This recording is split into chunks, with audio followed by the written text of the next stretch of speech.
In today's video, I'm going to teach you how to remove a domain from Wix. Whether you're looking to free up a domain for another use or you simply no longer need it associated with your Wix account, we're going to walk through the straightforward process step by step. It's important to note that once you remove a domain, you might risk losing access to any related features or settings, so make sure this is the right decision for you. First, let's navigate to the Wix homepage. Open your preferred web browser and enter wix.com in the address bar. If you are not already logged in, go ahead and log into your account.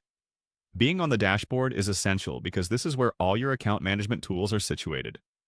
Once you're on the home page, look for your profile icon, which is usually found in the upper right-hand corner of the screen. Clicking on this icon will give you access to a drop-down menu with several account management options. Go ahead and click on Account Settings from this menu. The Account Settings area is your gateway to managing all things related to your Wix account, including domain management. Now that you're in the Account Settings section, turn your attention to the left-hand side where you'll find a list of tabs. Click on the Domains tab. This will bring you to a page displaying all domains that are currently associated with your Wix account. Seeing all your domains listed out is helpful for managing and organizing multiple websites, should you have more than one. Next, identify and click on the domain you'd like to remove. It's important to be certain about your selection, as removing a domain is irreversible on the Wix platform. After clicking on the domain, you'll be presented with several management options.